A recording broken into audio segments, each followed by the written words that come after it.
on vous a dit, vous êtes inéligible, vous n'êtes pas admissible, pas de green card, pas de visa. Pourquoi? Il s'est passé quelque chose dans votre passé qui fait qu'on ne peut pas vous accorder le visa ou la résidence permanente.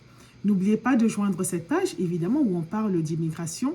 Allez sur YouTube, en particulier, notre page Coloco Immigration, et comme ça, vous ne perdez rien. Maintenant, qu'est-ce qu'on fait? Est-ce que vous vous êtes retrouvé dans des situations, par exemple, où vous avez fait tout votre processus et au moment où vous pensez obtenir votre green card, on vous dit, mais non, vous êtes inadmissible. Mais quand on vous dit vous êtes inadmissible, c'est-à-dire, ou alors vous demandez votre visa, on vous dit vous êtes inadmissible. Et ce qu'on veut dire, c'est qu'il y a quelque chose dans votre historique d'immigration qui vous rend inéligible pour le visa, la green card que vous demandez. La solution, c'est ça, justement, pour certains d'entre vous, c'est ce qu'on appelle le waiver ou la dérogation, la forme I-601. Maintenant, ça s'adresse à qui?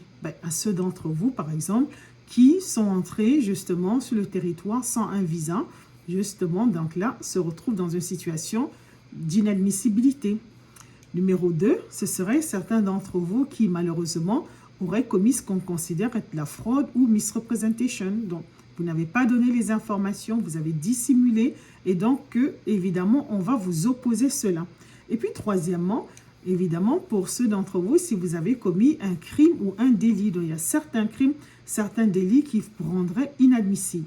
Mais si vous avez ça, est-ce que vous devez vous décourager? Tout n'est pas perdu. Et c'est là, justement, que là, le formulaire I-601 vient à la rescousse. Mais oui.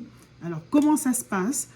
On doit déposer la demande, évidemment, avec les preuves qui doivent démontrer que si on ne vous accorde pas cette dérogation, qui est une sorte de pardon, qui ne dit pas son nom, ça aura justement un préjudice sévère d'un extreme hardship sur votre membre de famille, justement, qui est soit votre conjoint américain ou résident permanent, votre enfant américain ou résident permanent, ou votre parent américain ou résident permanent.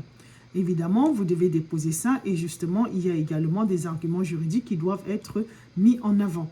Donc, si vous déposez tout ça et que le gouvernement est convaincu et qu'il vous l'accorde, voilà, vous aurez la possibilité maintenant d'obtenir votre résidence permanente. Donc, pour ceux d'entre vous qui sont dans cette situation, justement, si vous pensez que vous avez besoin d'un waiver I-601, n'hésitez pas à nous contacter. Évidemment, on est à votre écoute. Mais surtout, n'oubliez pas de partager cette vidéo, de la sauvegarder.